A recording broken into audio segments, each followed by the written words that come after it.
पञ्चली सरोकारमा यहाँहरूलाई स्वागत छ। नेपाल कम्युनिस्ट पार्टी माओवादी केन्द्रको 8औं राष्ट्रिय महाधिवेशन उद्घाटन प्रज्ञा प्रतिष्ठान भवन काठमाडौँमा पुस 11बाट सुरु भएको छ।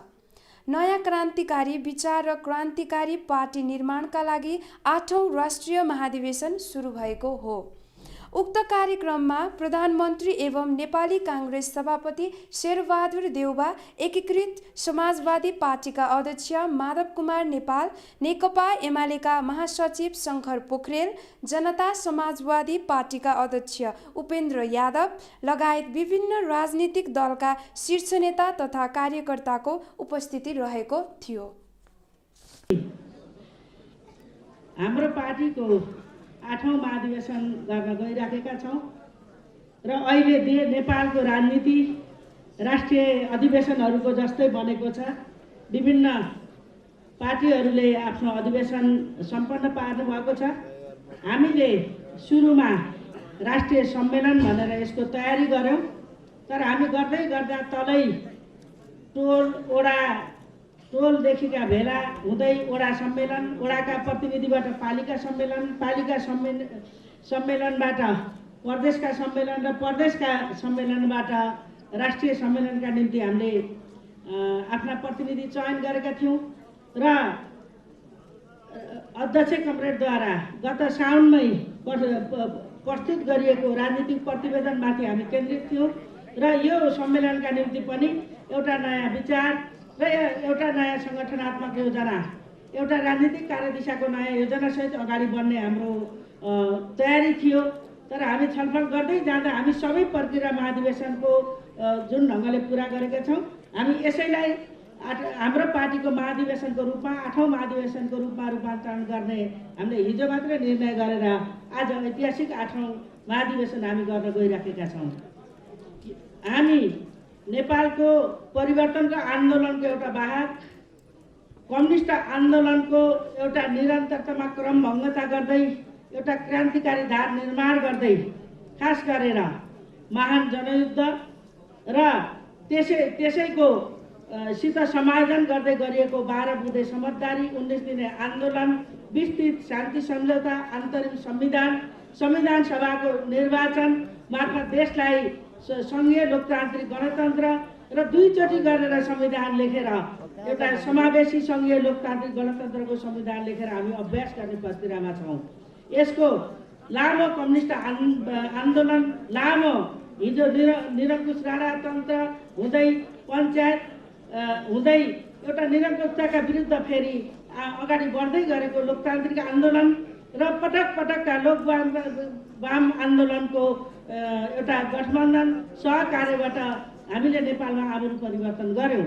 पछिल्लो यो सङ्घीय लोकतान्त्रिक गणतन्त्रको आन्दोलन मूलतः माओवादीको जनयुद्धको एजेन्डा प्राय कसैलाई सुरुमा सम्भव लाग्ने थिएन, तर फेरि त्यसको विकासक्रम, त्यसको जनतामा व्यापकता र वस्तुगत र वैज्ञानिक एजेन्डा हुनुका कारणले 10 वर्षका बिचमा त्यो राष्ट्रको एजेन्डा, कुनै कालखण्डमा अस्वीकार गर्नेहरूको पनि एउटा समग्र एजेन्डा बन्दै आज फेरि हामी सिङ्गो देश समावेशी सङ्घीय लोकतान्त्रिक गणतन्त्रमा को युगमा प्रवेश गरेका छौँ र जनताका अधिकारलाई संस्थागत गर्दै एउटा नयाँ संविधान पनि लेखेका छौँ। आज हामी त्यसको कार्यान्वयनमा छौँ।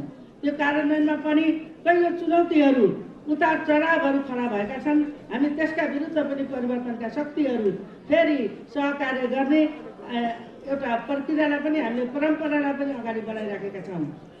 अब हामी यति बेला हाम्रो पार्टीको सम्मेलन गर्दै गर्दा हामीले आफ्नो हिजो मार्क्सवाद लेनिनवाद माओवाद जो हाम्रो सिद्धान्त, मार्ग निर्देशक सिद्धान्त हो, त्यसको आलोकमा हामीले मौलिक ढङ्गले नेपालमा जुन ढङ्गको आन्दोलन, जुन ढङ्गको सङ्घर्ष र हामी जुन ढङ्गको परिणाममा पुगेका छौँ र अहिले हामी संविधानतः समाजवाद उन्मुख समाज निर्माण गर्ने भन्ने कुरामा राष्ट्रिय सहमति, राजनीतिक दलहरूको सहमतिको दस्तावेजका रूपमा हामीले संविधानमा उल्लेख गरेका छौँ।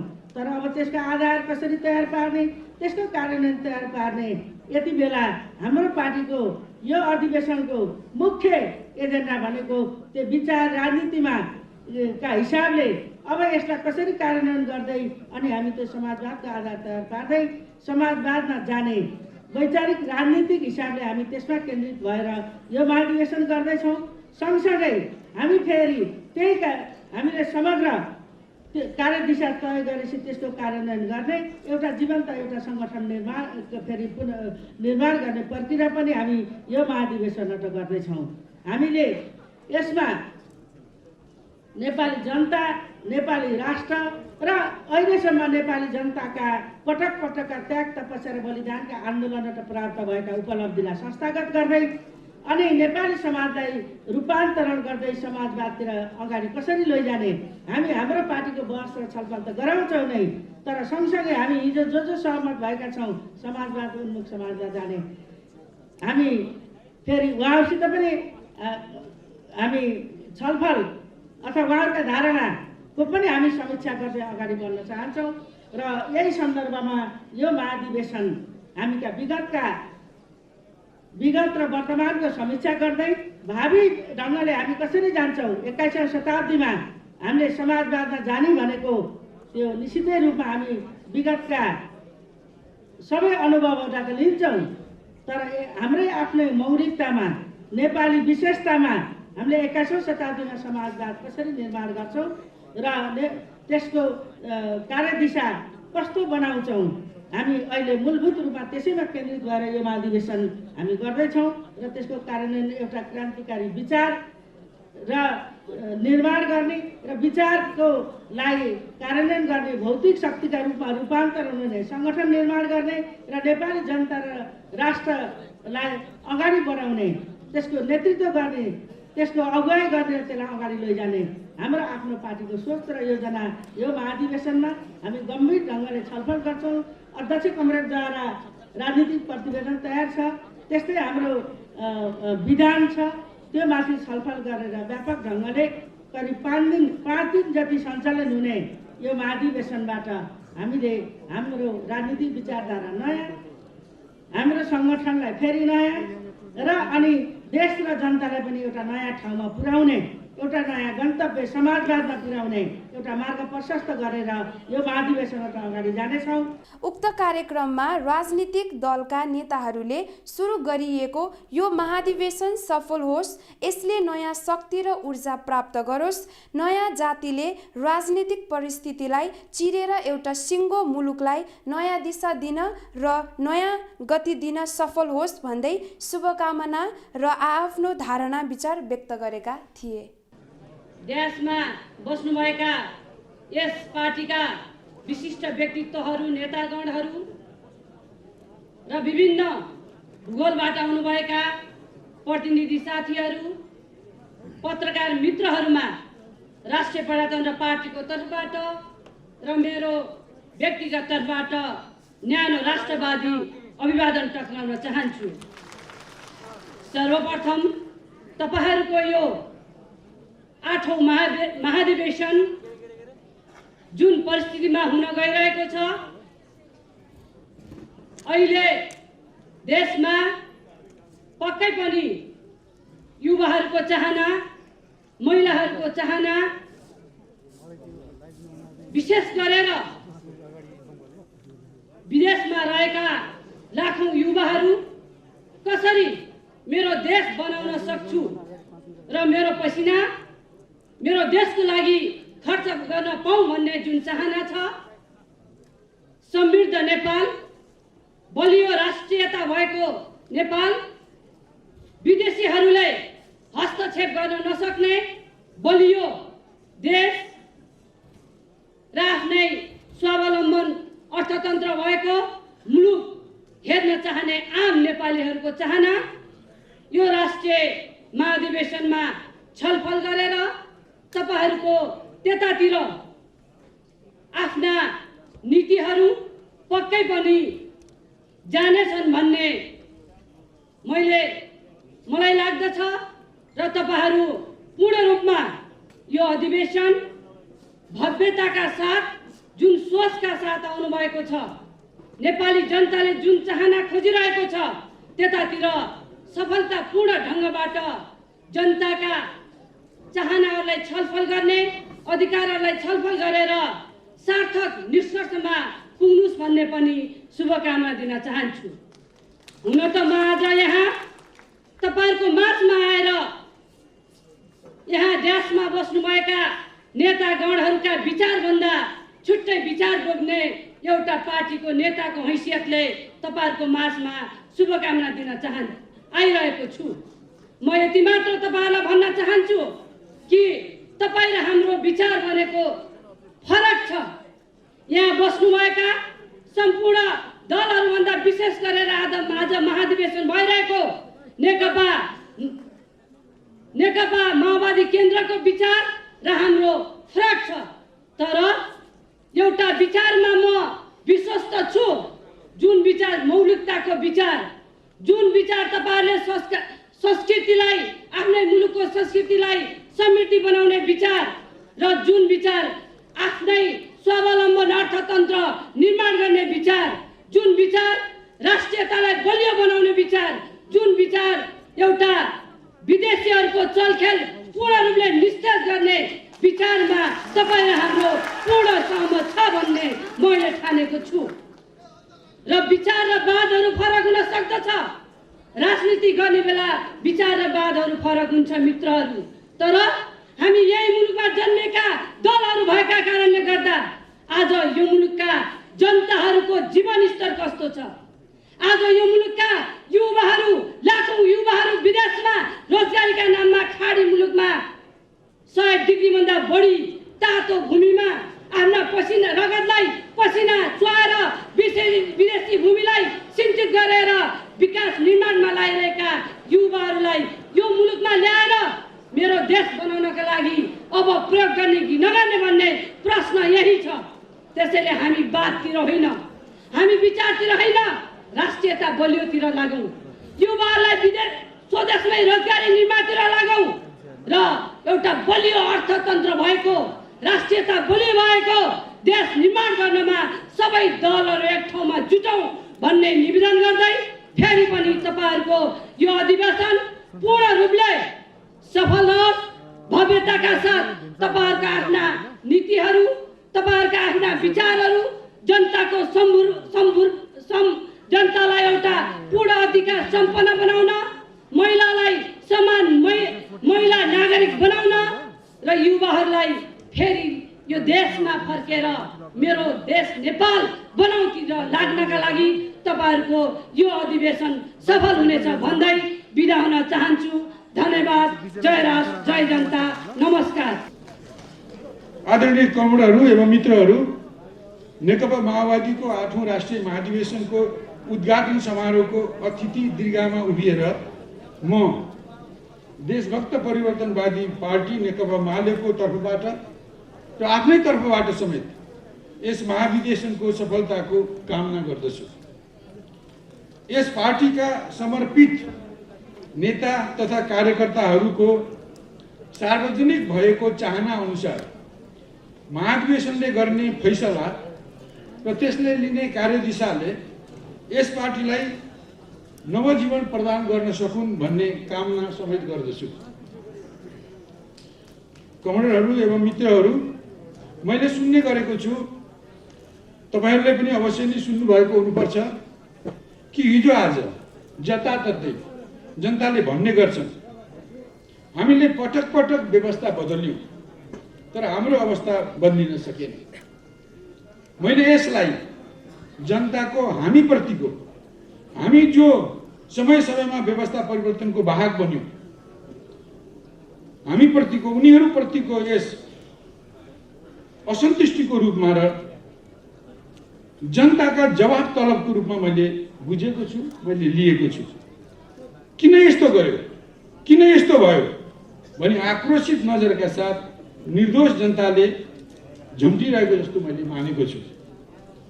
मलाई कहिले लाग्छ इतिहासले विगतका हाम्रा आन्दोलनहरूलाई नेपाली जनताको स्वतन्त्र तथा इमानदार राष्ट्रिय जनवादी आमूल परिवर्तन निम्तिको प्रयोगशालामा मात्र दर्ता गरिदिने त होइन। नेपाली इतिहासको 10 वर्षे कालखण्डबाट गुज्रदै एउटा विशद चर्चित आन्दोलनबाट आएको यस पार्टीको यस महाधिवेशनले जनताका यस्ता असन्तोष तथा जवाब तलब र इतिहासको सम्भावित फैसलालाई अवश्य सम्बोधन गर्नेछ यसो भनेर मैले किन आशा नगरौँ। आयोजक नेतागण, उत्सुक सहभागीहरू तथा मित्रहरू, मैले ठुल्ठुला प्रश्नहरू आयोजक नेता गणका अघि उभिएको देखिरहेको छु। तिनका सही जवाब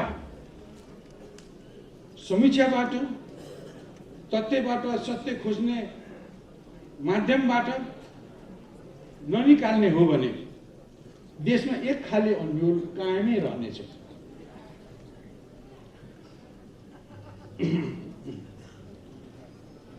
एउटा लक्ष्य प्राप्तिको निम्ति सुरु गरिएको एउटा आन्दोलन जसको निम्ति राष्ट्र र जनताले अकुत बलिदान गरेका छन्, अर्कै वस्तु लिएर दिशा मोड्न पुगेको छ।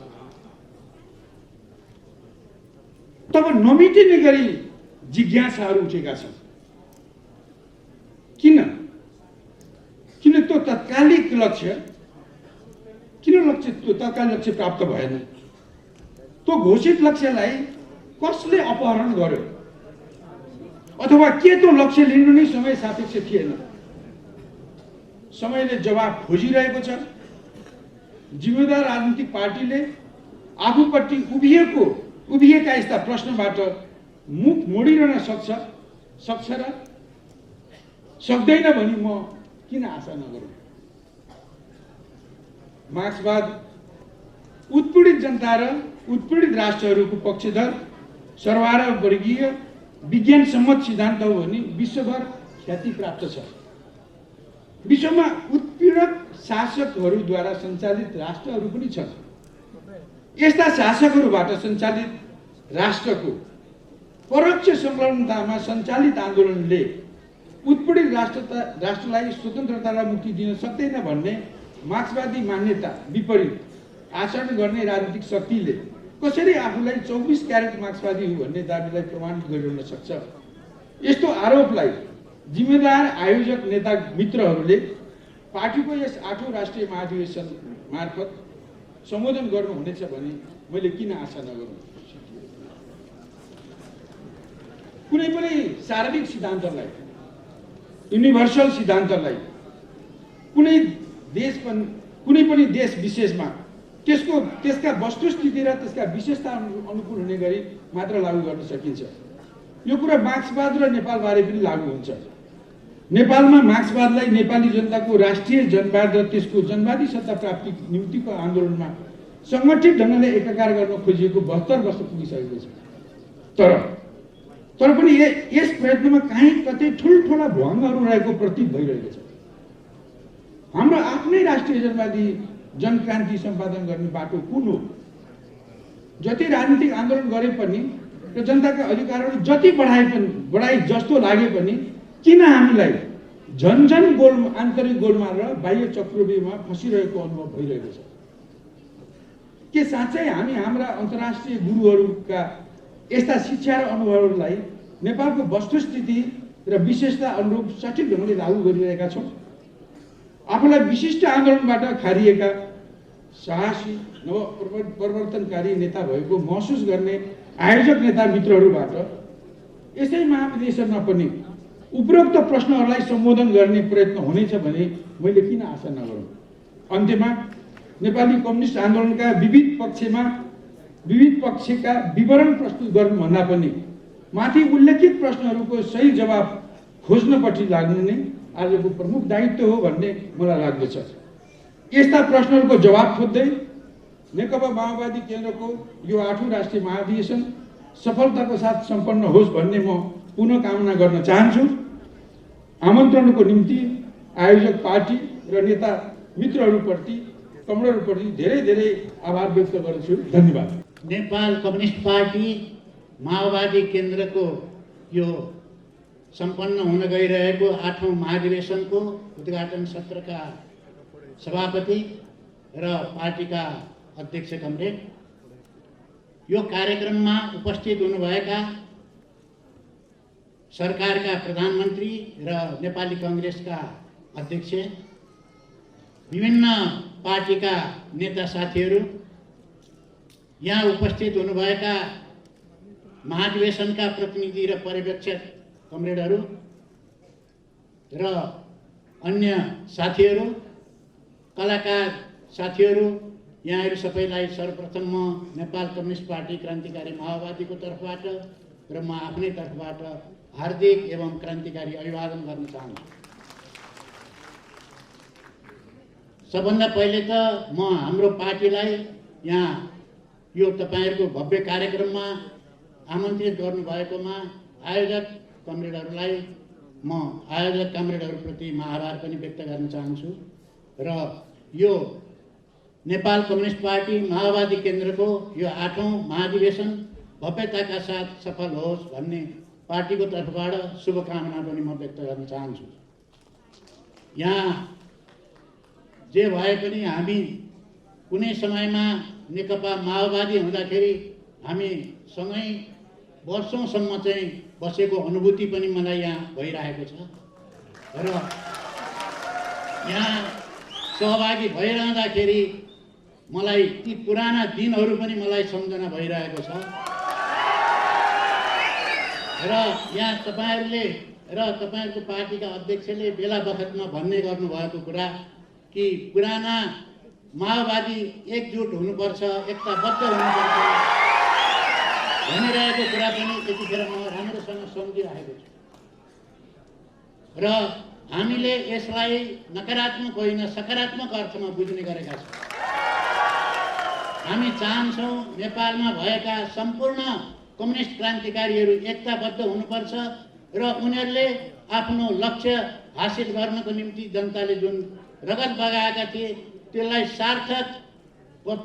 सार्थकता दिनको निम्ति हामी सबै प्रयत्नशील हुनुपर्छ। त्यसका सबै सच्चा कम्युनिस्टहरू एक हुनुपर्छ भन्ने हामी यो पनि म राख्न चाहन्छु। तर यसको साथसाथै म यहाँहरूलाई विनम्रतापूर्वक केही सुझावहरू पनि दिन चाहन्छु। यदि साँच्चै नै पूर्व माओवादीहरू एकजुट हुने हो भने त्यसको लागि केही आधारहरू तयार पारौँ। त्यो आधार म यहाँ धेरै यहाँ भन्न पनि चाहन्न, किनभने यहाँ तपाईँहरूको आफ्नो कार्यक्रममा उपस्थित भएर धेरै तिता मिठा कुराहरू यहाँ राख्ने बेला पनि होइन, यो ठाउँ पनि होइन, त्यसमा म सतर्कै छु।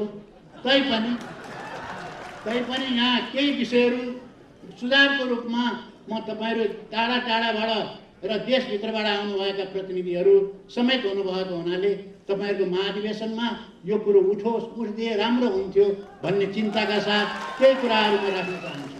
त्यो के हो भने पहिलो कुरा, यदि हामी चाहिँ पूर्व माओवादीहरू एकजुट हुने हो भने एउटा पहिलो कुरो के गर्नुपर्छ यो महाधिवेशनले भन्ने लाग्छ भने हामीले जनयुद्ध सुरु गर्नुभन्दा अगाडिको केन्द्रीय समितिको बैठकमा जुन प्रतिबद्धता जाहेर गरेका छौँ त्यसलाई पुनर्स्थापित गर्नुपर्छ भन्ने मेरो एउटा कुरा। दोस्रो, म के चाहन्छु भने हामीले जुन लक्ष्य राखेर जनयुद्ध गरेका थियौँ त्यो लक्ष्य अहिले पनि अधुरो र अपुरो छ र हामी यो सबैको लागि चिन्ताको विषय बनेको छ। त्यसकारण त्यो लक्ष्य नेपाललाई जनगणतन्त्र बनाउनको निम्ति तुरुन्त हामी त्यसको लागि अगाडि बढौँ। त्यो कार्यक्रम तपाईँले पारित गर्नुहोस्, त्यो अनुरोध म गर्न चाहन्छु। तेस्रो कुरा के भन्न चाहन्छु भने राष्ट्रिय स्वाधीनताका विषयमा केही महत्त्वपूर्ण निर्णय लिनुभयो भने यो देशको निम्ति पनि धेरै महत्त्वपूर्ण कुरा हुन्छ भन्ने मलाई लागेको छ। त्यसकारण अहिले चलिरहेको विवाद जुन छ राष्ट्रघाती एमसीसी सम्झौता खारिज गर्न तपाईँहरूले जोड लगाउनु हामीले गुमाएका भूभागहरू, नेपालले गुमाएका भूभागहरू हामीले नक्सामा त हासिल गऱ्यौँ तर त्यो वास्तविक रूपमा हासिल गर्न सकेका छैनौँ। कालापानी, लिपुलेख र लिम्पियाधुरा हासिल गर्नको निम्ति यो पार्टी प्रतिबद्धता होस् भनेर प्रतिबद्धता जाहेर गर्नुपर्छ भन्ने चाहन्छु र नेपालले गुमाएका सबै भूभागहरू फिर्ता गर्नको निम्ति यो तपाईँहरूले प्रतिबद्धता जाहेर गर्नुहुनेछ भन्नेमा आशा गरेको छु। यी सबै कुराहरू भयो भने पार्टी एकताको लागि हामीले बहस गर्ने, छलफल गर्ने ढोका खुल्छन् र यो महाधिवेशनले त्यो ढोका खोलोस्, त्यसको निम्ति तपाईँहरू सबैको योगदान रहनेछ भन्ने मैले विश्वास लिँदै पुनः यो 8औं महाधिवेशनको पूर्ण सफलताको शुभकामना व्यक्त गर्दै म यहाँहरूसँगबाट अहिले बिदा हुन चाहन्छु। हवस् त, धन्यवाद। कम्युनिस्ट पार्टी माओवादी केन्द्रका यो 8औं राष्ट्रिय महाधिवेशन उद्घाटन समारोहका अध्यक्षता गरिरहनुभएका पार्टीका आदरणीय अध्यक्ष र नेपाली गणतान्त्रिक आन्दोलन एवं समावेशीकरणका लागि गरिएका आन्दोलनको अथक योद्धा कमरेड प्रचण्डज्यू,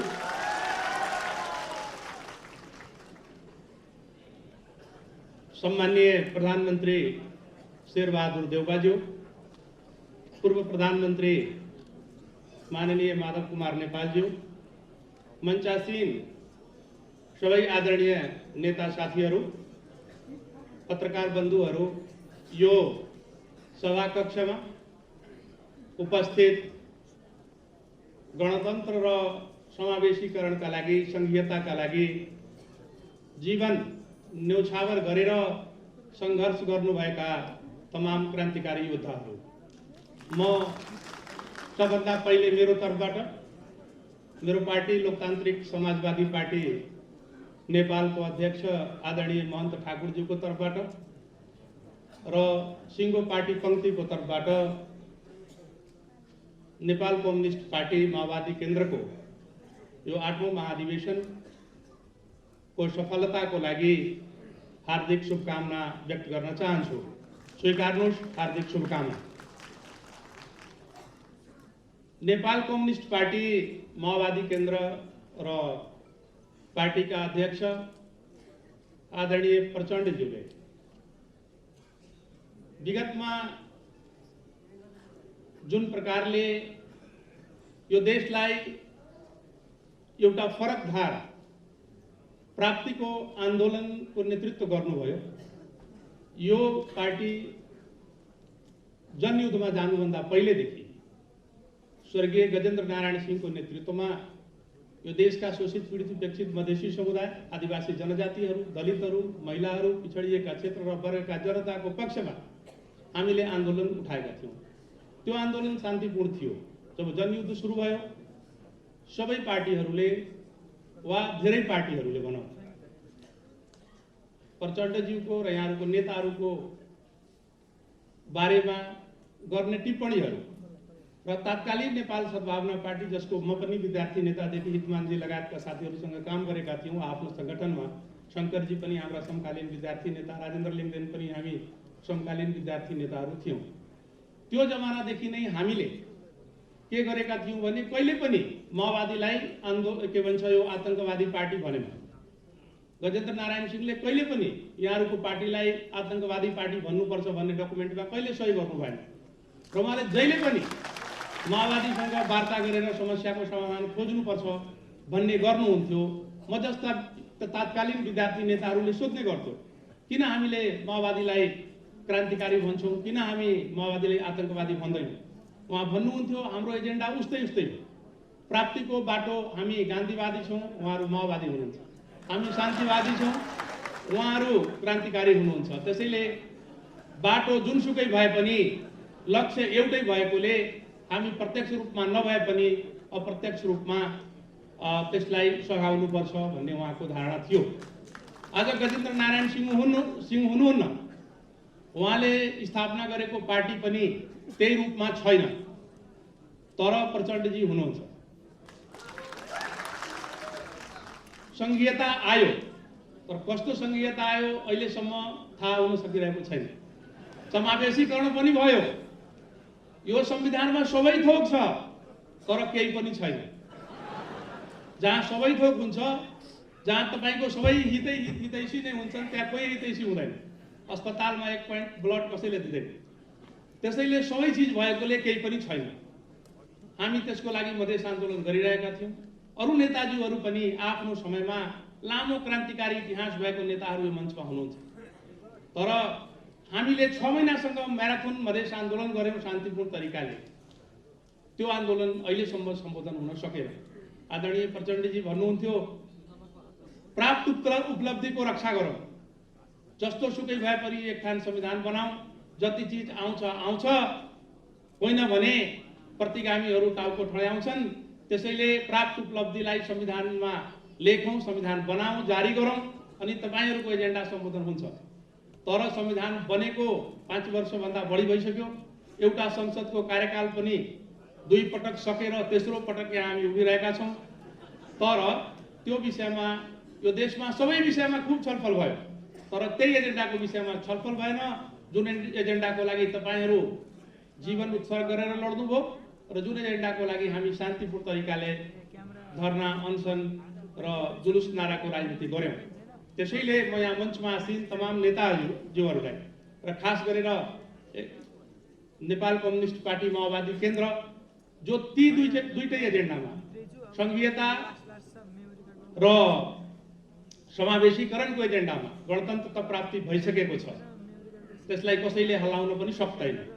तर ती दुईटा एजेन्डालाई उचित तरिकाले सम्बोधन गराउनमा उहाँको नेतृत्वमा र बाँकी नेताहरूको सहयोगमा यो सफल हुनेछ भन्ने हाम्रो पार्टीले अपेक्षा राखेको छ।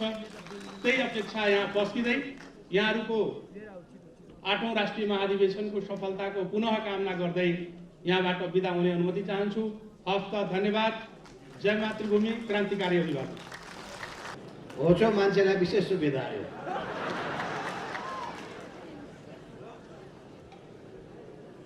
नेपाल कम्युनिस्ट पार्टी माओवादी केन्द्रको 8औं राष्ट्रिय महाधिवेशन उद्घाटन समारोह का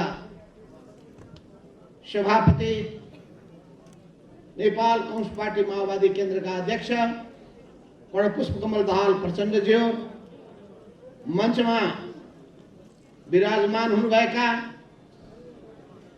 नेपाली कांग्रेसका सभापति तथा सम्माननीय प्रधानमन्त्री शेरबहादुर देउवाज्यू लगायत विभिन्न राजनीतिक दलका नेता साथीहरू, मञ्चमा उपस्थित माओवादी केन्द्रका केन्द्रीय नेताहरू, प्रतिनिधि साथीहरू, पर्यवेक्षकहरू, पत्रकार मित्रहरू, उपस्थित महानुभावहरू,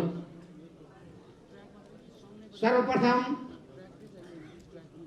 आज माओ सेतुङको जन्मदिन डिसेम्बर 26 पुस 11। आजको यो दिनमा तपाईहरुले 8औं महाधिवेशन गर्न गइरहनु भएको छ। ठ्याक्कै यसले मलाई सम्झना दिलाएको छ 2035 सालको पौष 11 गतेका दिनमा 1975 को 1978 को डिसेम्बर 26 तारिख दिनमा हामीले नेपाल कम्युनिस्ट पार्टी मालेको स्थापना गरेका थियौं। आज कस्तो जुरेछ सायद ठ्याक्कै त्यही दिनमा तपाईहरुले आफ्नो 8औं महाधिवेशन गर्दै हुनुहुन्छ। माओ सेतुङले साँच्चै भन्नुहुन्छ भने धरती हल्लाउने पुँजीवादी संसारलाई चुनौती दिएर एउटा नयाँ इतिहास निर्माण गर्नुभएको थियो। त्यो देश समाजवादी देशको रूपमा अगाडि बढिरहेको छ। उहाँका विचार र भावनाले सिङ्गो विश्व नै तरङ्गित भएको थियो। अब अहिले हामी एउटा नयाँ बाटोमा अगाडि बढ्न खोजिरहेका छौँ। तपाईहरुले आफ्नो महाधिवेशनको निर्णय गर्नुभयो, बडो राम्रो। मलाई मनमा लाग्दै थियो यत्रो समय तयारी गरिसकेपछि तपाईहरु किन अधिवेशन गर्न खोजिरहनु भएको छ। 2059 सालमा 7औं महाधिवेशन गरिसकेपछि प्रत्येक 5-5 वर्षमा गर्नुपर्ने महाधिवेशन विभिन्न कारणले गर्दाखेरि हुन सक्दाखेरि पनि किन त्यहाँ सोचिरहनु भएको छैन भने ठानिरहेको बेलामा ठ्याक्कै तपाईहरुलाई हाम्रो मन मिलिहाल्यो। यो मन त्यस्तै हुँदो रहेछ, मन मिल्दो रहेछ। मन र भावना मिलिसकेपछि बाँकीहरू कुराहरू मिल्दै जान्छ। अहिले हामी एउटा नयाँ नेपाल निर्माण गर्ने अभियानमा जुटेका छौँ। त्यसो हुनाले तपाईँहरूले पनि नयाँ विचारको कुरा अगाडि सार्नु भएको छ। त्यो विचारलाई बोक्ने क्रान्तिकारी पार्टी निर्माणको कुरा अगाडि सार्नु भएको छ। अवश्य पनि नयाँ नेपाल निर्माण गर्ने हाम्रा विचार र मान्यताहरू के हुन्, त्यसमा बृहत छलफलको आवश्यकता छ। नेपालको राजनीतिमा विभिन्न राजनीतिक दलहरूले एकताबद्ध भएर अगाडि बढ्दाखेरि सफलता हासिल गरेका छन्। अहिले पनि हामीले एकताबद्ध भएर जानुपर्ने आवश्यकता छ। विभिन्न राजनीतिक दलहरूका आफ्ना आफ्ना मान्यता हुन सक्दछन्, एकअर्काको कुराहरूमा सहमति नहुन पनि सक्दछ, तर मूल कुरामा हाम्रो सहमति छ भने बाँकी कुराहरूलाई थाती राख्न सकिन्छ। एउटा कुरा प्रश्न के छ भने नेपालको इतिहास अगाडि बढिसकेको छ, अब यो पछाडि फर्किन सक्दैन। राजनीतिक क्रान्तिको काम हामीले सम्पन्न गरिसकेका छौँ, राजतन्त्रलाई ढालेका छौँ, गणतन्त्र ल्याएका छौँ, संघीयता प्राप्त गरेका छौँ र त्यसै जगमा हामीले संविधानको निर्माण गरेका छौँ। पार्टी चलाउनका लागि विधि चाहिन्छ। विधि विधानको पालना भएन भने त्यसले पार्टीको रूपमा काम गर्न सक्दैन। देश चलाउनका लागि संविधान चाहिन्छ। संविधानको पालना गरिएन भने देशमा भद्रगोल हुन्छ। त्यस हुनाले हामी बाँधिनुपर्छ विधिबाट। जुनसुकै तहका नेता किन नहुन्, जुनसुकै तहका कार्यकर्ता किन नहुन्, जुनसुकै तहमा बसेका शीर्ष व्यक्तित्व किन नहुन् या साधारण सडकमा बस्ने मानिस किन नहुन्, ती सबैले विधि विधानको पालना गर्नुपर्दछ। यस अर्थमा विधिमा बाँधियो भने देश अगाडि बढ्दो रहेछ। एउटा विद्वान मानिसले एउटा किताब लेख्नु भएको छ, किन देशहरू असफल हुन्छन्, व्हाई नेशन्स फेल।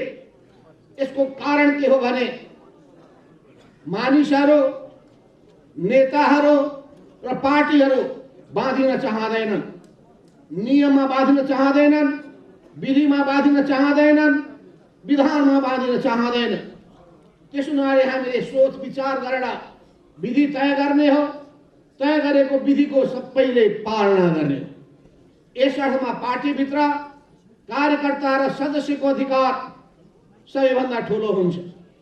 देशभित्र नागरिकको अधिकार सबभन्दा ठुलो हुन्छ। हाम्रो देश नेपाल, नेपालीहरूको गौरव तब मात्रै कायम रहन सक्दछ जब नेपालको आन्तरिक मामिलाको फैसला हामी नेपालीहरूले गर्नेछौँ। यस अर्थमा हामी नेपालीहरू जुनसुकै पार्टीमा आबद्ध भए तापनि सबैभन्दा पहिले राष्ट्रियताको झण्डा दृढताका साथ बुलन्द गर्नुपर्छ। आफू नेपाली भएकोमा गौरव बोध गर्नुपर्दछ। नेपालको स्वतन्त्र अस्तित्वको रक्षा गर्ने कुरामा, नेपालको स्वाभिमानलाई माथि उठाउने कुराको सन्दर्भमा हामी एकताबद्ध भएर अगाडि बढ्न सक्नुपर्छ। यस अर्थमा यो राष्ट्रियताको सवालमा मलाई लाग्दछ हामीहरूको बिचमा कुनै विमति हुनुपर्ने आवश्यकता छैन। तर राष्ट्रियताको कुरा गरेर मात्र पुग्दैन। यो राष्ट्रियताको नाममा जनतालाई दास बनाउने कुरा पनि स्वीकार्य हुन सक्दैन। कुनै एउटा व्यक्तिको तानाशाही हामीलाई स्वीकार्य हुन सक्दैन। कुनै वंशको हामीलाई तानाशाही स्वीकार्य हुन सक्दैन। त्यस हुनाले कहिलेकाहीँ वंशको तानाशाही हुन्छ, कहिलेकाहीँ एउटा व्यक्तिको तानाशाही हुन्छ। यी सबै खालका तानाशाही प्रवृत्तिसँग जुधेर नै हामी लोकतन्त्रको झण्डा बुलन्द गर्न सक्दछौँ। बल्ल अधिकार प्राप्तिको कुराको कुनै अर्थ रहन्छ।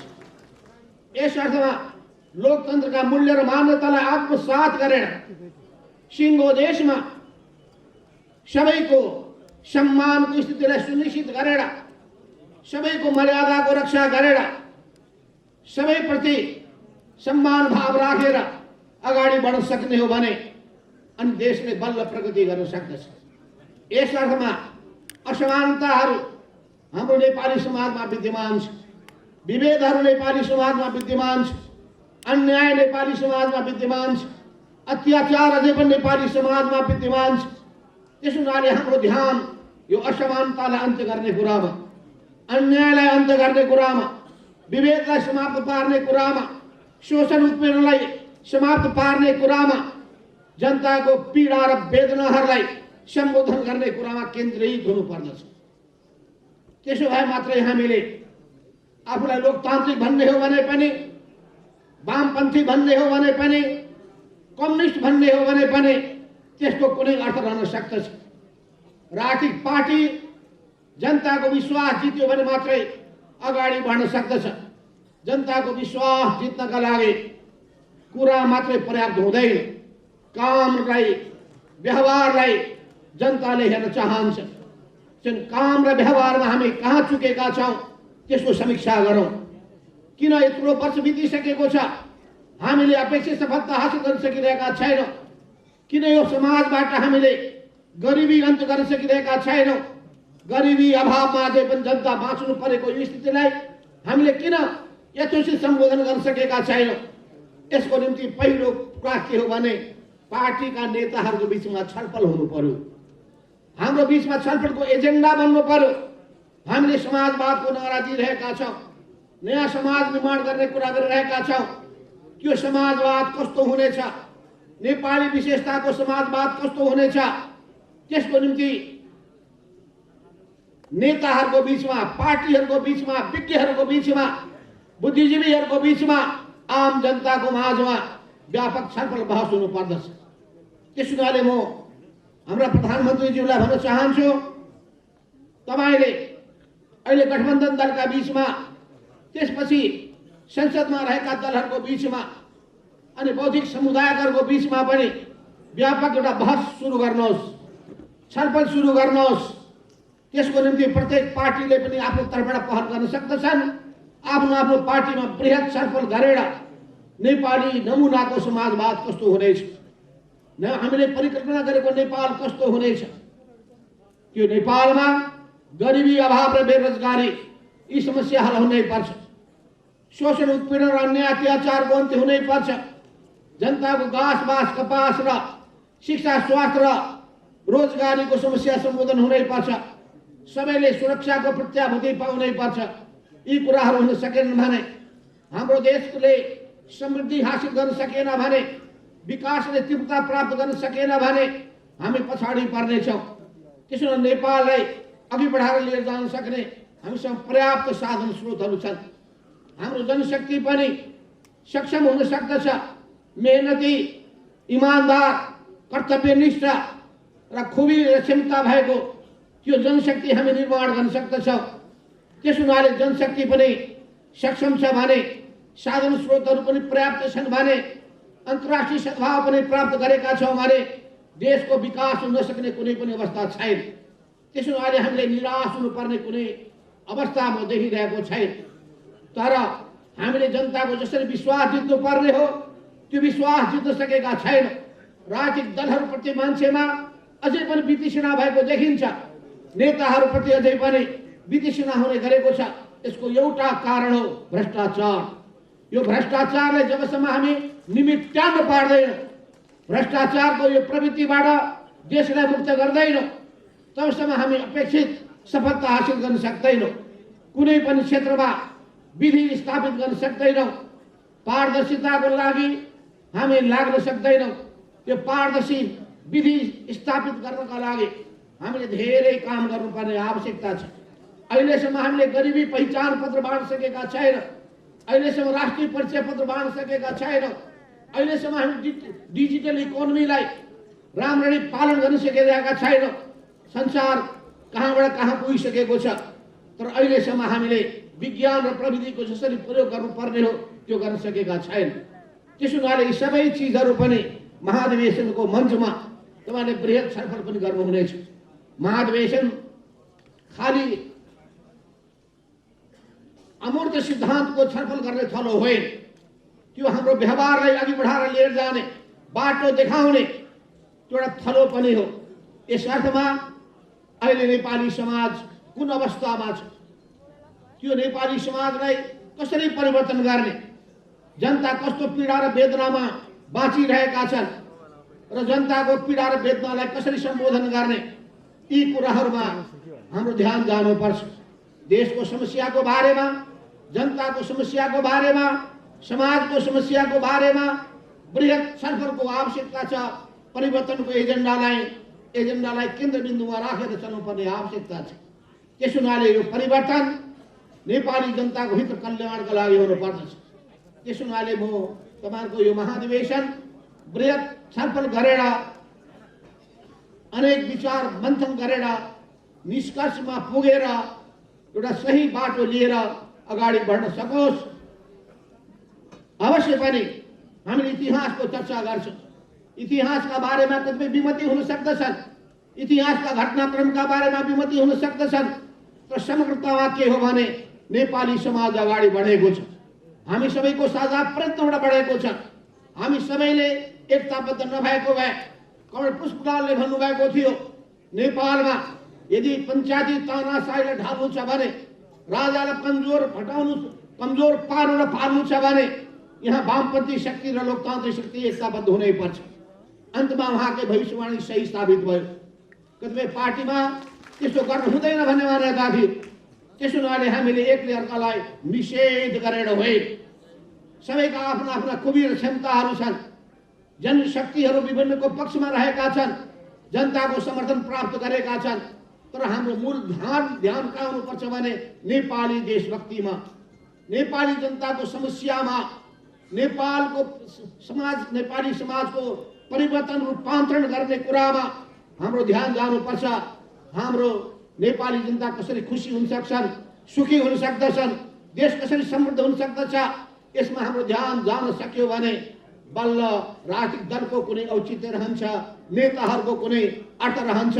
यस कुरामा तपाईँहरूको महाधिवेशनले विहङ्गम दृष्टि राख्दै, बृहत छलफल गर्दै, सही निचोडमा पुग्दै अगाडि बढ्ने काम गर्नुहोस्। वामपन्थी पार्टी, कम्युनिस्ट पार्टीहरूले महत्त्वपूर्ण भूमिका खेल्दै आएका छन्। कम्युनिस्टहरूप्रति अहिले नेपालमा कम्युनिस्टहरूप्रति जुन किसिमको बढ्दो समर्थन जनताको पाइँदैछ, त्यसलाई कायम राख्ने कुरा सोच्नुपर्छ। त्यो कायम राख्ने कुरा त्यो काङ्ग्रेस पार्टीको निम्ति पनि लागू हुन्छ, कम्युनिस्ट पार्टीको निम्ति पनि लागू हुन्छ, अरू पार्टीको पनि निम्ति लागू हुन्छ। कसैले पनि जनता मेरो पक्षमा रहिरहन्छन् भन्ने कुराको निम्ति आँखा चिम्लेर त्यतिकै भयौँ र हाम्रो नीतिमा रहेको त्रुटिलाई, हाम्रो काम र व्यवहारमा भएको त्रुटिलाई सच्याउने काम गरेनौँ भने भोलि जनताले हामीलाई फेरि पत्याउने छैनन्। त्यसले जनताको विश्वास जित्नका लागि, जनताको समर्थन हासिल गर्नका लागि र परिवर्तनको निम्ति जनताको साथ लिनका लागि यो पार्टीले आफ्नो महाधिवेशनमा बृहत छलफल गरेर निष्कर्षमा पुगोस्। यही नै शुभकामनाका कुराहरू राख्दै म आफ्नो मन्तव्य यही टुङ्गाउँछु। हस्, धन्यवाद। नेपालको रूपान्तरणको प्रक्रियाको नेतृत्व गर्न सकिन्छ भन्ने हाम्रो निष्कर्ष छ। अहिलेको महाधिवेशन हामी त्यसैमा केन्द्रित गर्दैछौँ। यसैको वरिपरि अध्यक्ष कमरेडले राजनीतिक प्रतिवेदन प्रस्तुत गर्नुभएको छ र हामीले त्यही राजनीतिक प्रतिवेदनमा वरिपरि बहस गर्दैछौँ। त्यसकारण यो हाम्रो महाधिवेशन औपचारिकता पुरा गर्ने कर्मकाण्ड होइन, यो नयाँ विचारको बहस, नयाँ रूपान्तरित क्रान्तिकारी पार्टी, पुनर्गठित क्रान्तिकारी पार्टी निर्माणको प्रक्रियाको महत्त्वपूर्ण अङ्गको रूपमा हामीले यो महाधिवेशन सम्पन्न गर्न गइराखेका छौँ। त्यसमा म सबैलाई गम्भीर हुन, हाम्रो पार्टीका कार्यकर्ताहरूलाई प्रतिनिधिलाई अपिल गर्न चाहन्छु भने हामी सबै अरू राजनीतिक पार्टी र नेपाली जनतालाई पनि भन्न चाहन्छौँ कि हामी नेपाली समाजको आवश्यकतालाई सम्बोधन गर्ने, नेपाली क्रान्तिको आवश्यकतालाई सम्बोधन गर्ने गरी गर्न गइराखेका छौँ। हाम्रो पार्टीको आन्तरिक आवश्यकताको कोणबाट मात्रै हामीले महाधिवेशन गर्न गइराखेका होइनौँ। यो कारणले हाम्रो पार्टीलाई हामी विचारको विकास र क्रान्तिकारी रूपान्तरण पुनर्गठनलाई केन्द्रबिन्दुमा राखे अगाडि बढाएर यो महाधिवेशन सफल पार्छौँ।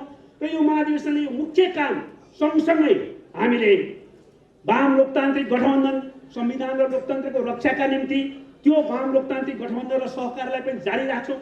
आवश्यकताले माग गर्दासम्म त्यसलाई जारी राख्छौँ। अहिले कमसेकम निर्वाचनको बिन्दुसम्म त्यो हाम्रो जारी रहनेछ। दोस्रो कुरा, हामी गणतन्त्र, संहिता, धर्मनिरपेक्षता, समावेशीकरण र सामाजिक आर्थिक रूपान्तरण र समाजवाद उन्मुक्तको पक्षमा हुने सबै वामपन्थी, देशभक्त, लोकतन्त्रवादी शक्तिहरूसँग कार्यक्रमिक संयुक्त मोर्चाको प्रक्रियाबाट पनि अगाडि बढ्नेछौँ। र तेस्रो कुरा, हामीले एकता गऱ्यौँ, एकता एउटा पछिल्लो एकता असफल भयो, त्यसको अर्थ एकताबाट हामी भाग्दैनौँ, हामी पूर्वाग्रह पनि राख्दैनौँ। एकताबाट शिक्षा लिन्छौँ, तर सच्चा कम्युनिस्ट क्रान्तिकारीहरूसँग वैचारिक र उद्देश्यमा समानताको आधारमा एकीकरण र ध्रुवीकरणको प्रक्रियालाई पनि अगाडि बढाउन हामी पहल गरिरहनेछौँ। यो दिशानिर्देश सहित यो कार्यभारको ठेगान सहित नयाँ सङ्कल्प लिएर नयाँ ऊर्जा लिएर हामी राष्ट्रिय महाधिवेशन सम्पन्न गर्न गइराखेका छौँ। र अन्तमा यो राष्ट्रिय महाधिवेशनको सन्दर्भमा अघि यहाँ चर्चा भयो कि हामीले राष्ट्रिय सम्मेलन भइरहेका हो। खालि एउटा मुख्य कारणले र अब सहायक कारणले हामीले राष्ट्रिय सम्मेलन भनौँ कि भनिराखेका थियौँ। यद्यपि सबै अरू प्रक्रिया राष्ट्रिय महाधिवेशनकै थियो। त्यो के थियो भने हामीले जुन विचारको विकासको कुरा गरिरहेका छौँ यो अन्तर्राष्ट्रिय कम्युनिस्ट आन्दोलनसँग पनि सम्बन्धित छ। यो नेपालका अरू सबै कम्युनिस्ट क्रान्तिकारीहरूसँग सम्बन्धित छ। नेपालको अरू परिवर्तनको प्रेमीहरूसँग पनि परिवर्तनका पक्षधर शक्तिहरूसँग सम्बन्धित छ। त्यसमा हामी चाहन्थ्यौँ कि यसको अन्तर्राष्ट्रिय रूपमा पनि बहस होस्, नेपालमा पनि सार्वजनिक बहस होस् र यो महान बहसको बिचबाट हामी वैचारिक संश्लेषण प्रक्रियामा जान सक्छौँ। महाधिवेशन चाहिँ त्यसरी गरौँ कि भन्ने थियो। अर्को कुरा, आम जनता अपार जनसमुदायको उपस्थितिमा हामी महाधिवेशनको घोषणा गरौँ र म्यान्डेट लिउँ जनताबाट कि यो क्रान्तिकारी विचार र रूपान्तरण सहितको क्रान्ति पार्टी निर्माणको निम्ति त्यो म्यान्डेट लिउँ भन्नेमा हामी थियौँ। यो दुईटा कारणबाट हामी महाधिवेशन अलि पछाडि गरौँ कि भन्ने। तर अहिले सबै प्रक्रिया हामीले पुरा गऱ्यौँ भनेपछि महाधिवेशन नबन्नुको कुनै औचित्य राखेनौँ र हामीले यो राष्ट्रिय महाधिवेशन नै हो भनेर 8औं राष्ट्रिय महाधिवेशनको एउटा सम्पन्न गरिराखेका छौँ। त्यस कारणले जुन वैचारिक बहस आम रूपमा विश्वव्यापी रूपमा पनि विशेषतः विश्व कम्युनिस्ट आन्दोलनमा र नेपाली समाजमा पनि नेपाली कम्युनिस्ट आन्दोलनमा पनि हामी बहस गर्न गइराखेका छौँ र जनताको जुन म्यान्डेट हामी लिन खोजिराखेका छौँ अपार विशाल जनसमुदायको बिचबाट त्यो कामको निम्ति हामी यो महाधिवेशन सम्पन्न भइसकेपछि पनि अब 5 वर्ष नै कुर्छौँ भन्ने छैन। सम्भवतः हामी अर्को विशेष महाधिवेशन पनि गरेर अहिले कमरेड अध्यक्षको नेतृत्वमा जो विचारको विकास सामूहिक छलफलबाट हामी गर्नेछौँ, जो क्रान्तिकारी पार्टी निर्माणको एउटा फड्को मार्नेछौँ, त्यसलाई अझ विकसित गर्ने प्रारम्भिक आधारको रूपमा अहिले गर्दै विशेष महाधिवेशनमा पनि जान सक्छौँ। त्यसको निम्ति पनि हामी सोच्नेछौँ। तर अहिले नै भने क्रान्तिकारी विचार र क्रान्तिकारी पार्टी निर्माणको निम्ति सङ्कल्प गर्दै यो महाधिवेशन सफल पारौँ, सफल पार्ने प्रतिबद्धता पनि व्यक्त गरौँ। यति भन्दै बिदा हुन्छु। धन्यवाद। कम्युनिस्ट पार्टी माओवादी केन्द्रको महाधिवेशनका अध्यक्ष पुष्पकमल दाहाल प्रचण्डज्यू र अरू विभिन्न पार्टीका नेताजीहरू सबैको नाम सबै थाहा छ।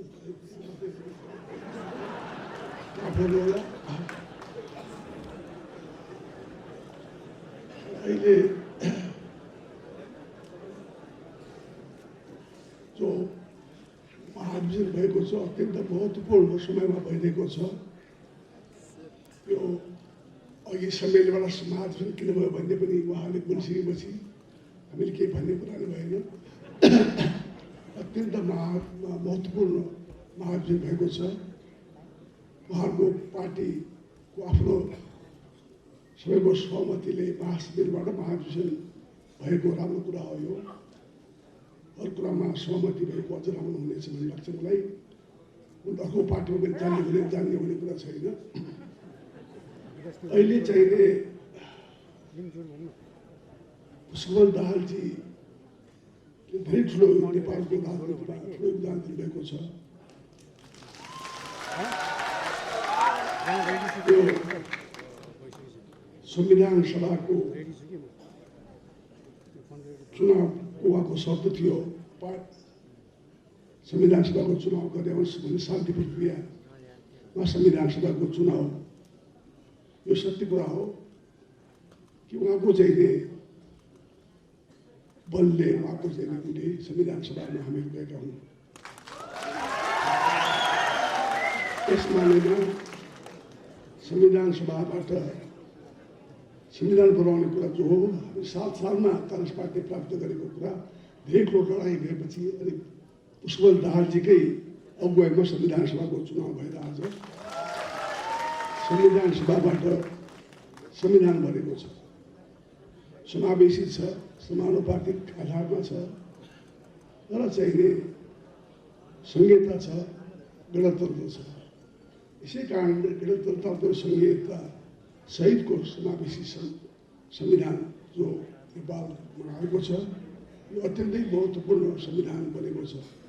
यस मानेमा यो संविधान बनाउने काममा पुष्पल दाहालजीको सबैभन्दा महत्त्वपूर्ण योगदान छ भन्ने कुरा विषयमा मान्नुपर्छ। र अहिलेको बेलामा जो हाम्रो गठबन्धन बनेको छ यो कुनै कसैको विरुद्धमा चाहिँ होइन यो गठबन्धन। तर के छ भनेदेखिलाई यो अहिलेको संविधानबाट चाहिँ जो संसद पुरा चलोस्, बिचमा संसद भङ्ग जब मन पर्यो भङ्ग नहोस्, संविधान चाहिँ बिचमा संसद भङ्ग नभएर पुरा चलोस् भन्ने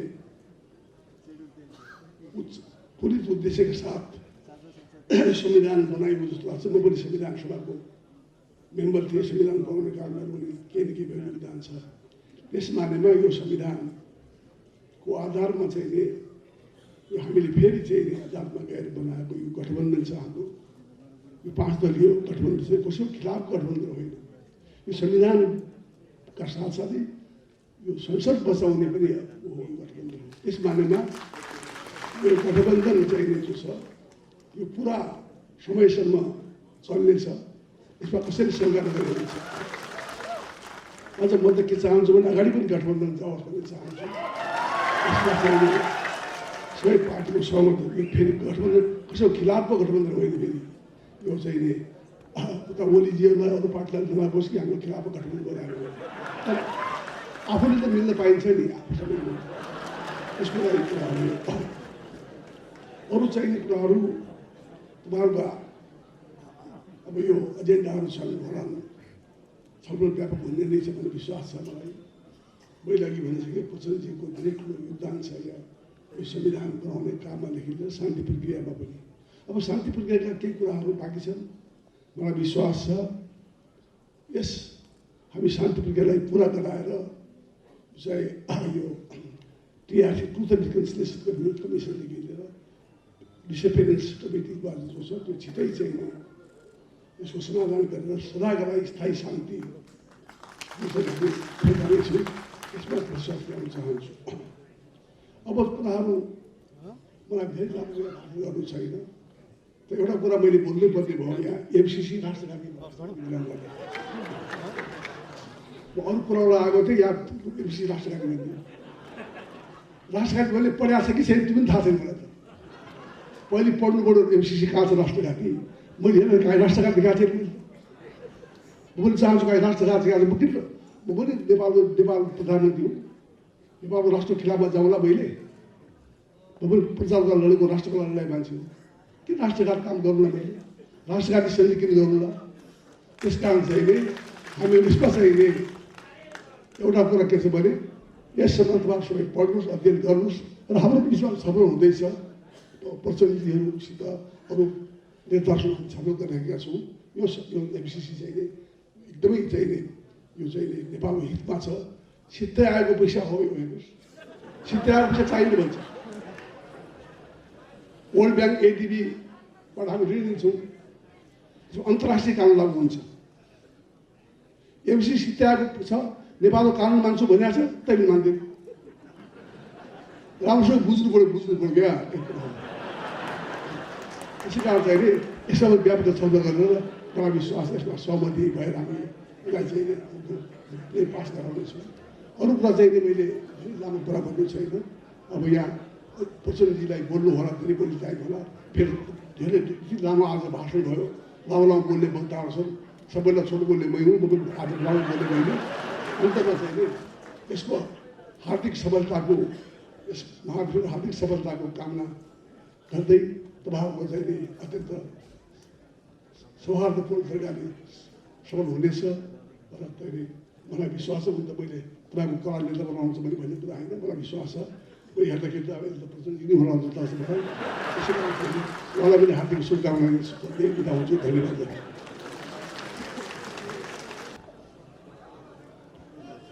धन्यवाद उद्घोषक कमरेडलाई।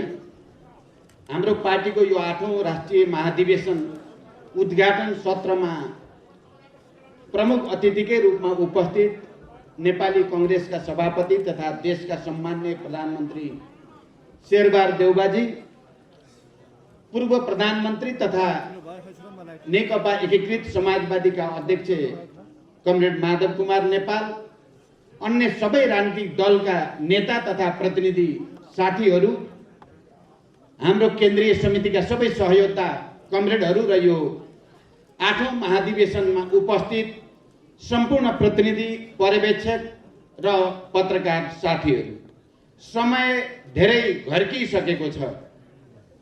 मैले हिजो बेलुका मात्रै यो प्रथम राष्ट्रिय सम्मेलन भनेर तयारी गरिएको यो प्रक्रियालाई राष्ट्रिय महाधिवेशन भन्ने निर्णय हिजो साँझ मात्रै गरिएको थियो स्थायी समितिबाट र आज बिहान मात्रै केन्द्रीय समितिको औपचारिक बैठकबाट यसलाई 8औं राष्ट्रिय महाधिवेशनको रूपमा अगाडि बढाउने निर्णय गरिएको थियो।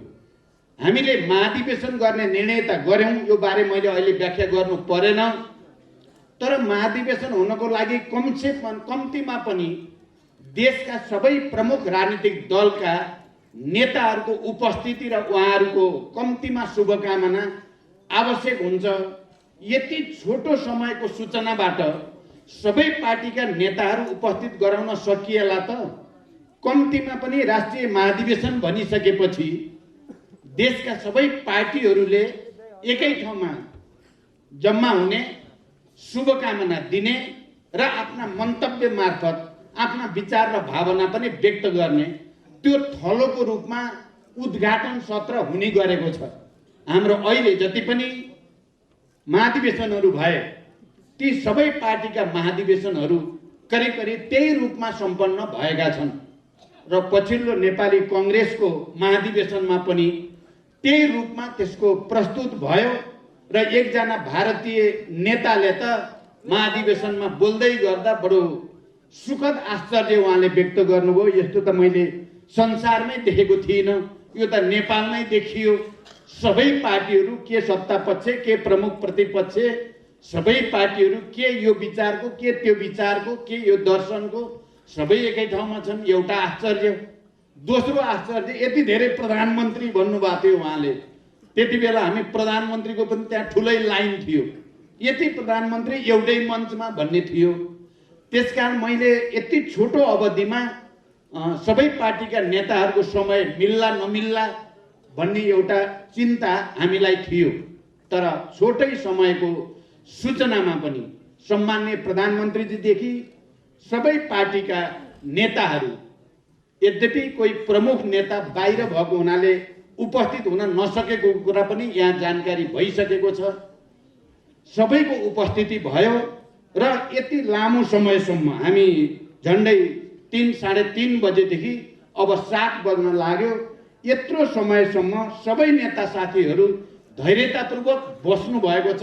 म उहाँहरू सबैलाई केन्द्रीय समितिको तर्फबाट, हाम्रो पार्टीको तर्फबाट, यो महाधिवेशनको उद्घाटन सत्रको तर्फबाट पनि हार्दिक धन्यवाद भन्न चाहन्छु र तपाईहरुले दिएको ऊर्जालाई, हाम्रो पार्टीले तपाईहरुले दिएका अभिव्यक्तिलाई हाम्रो पार्टी र यो महाधिवेशनले गम्भीरतापूर्वक लिनेछ भन्ने विश्वास पनि म तपाईहरुलाई दिलाउन चाहन्छु।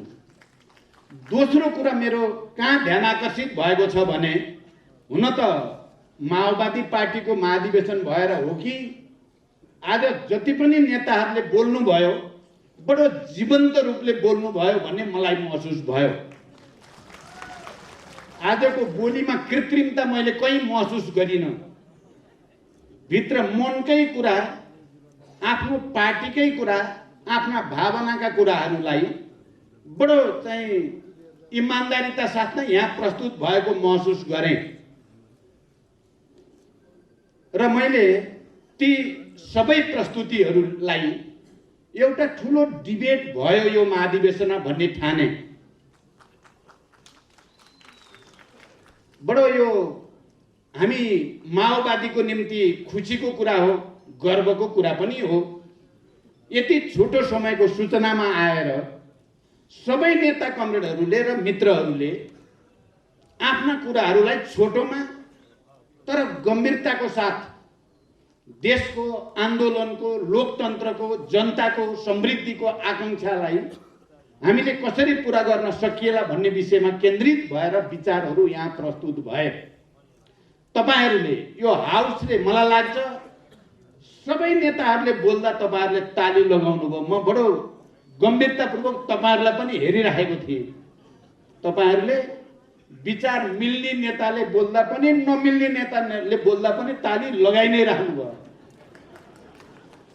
किन ताली लगाउनु भयो भन्दा यो एउटा ग्रेट डिबेट ठान्नुभयो तपाईहरूले।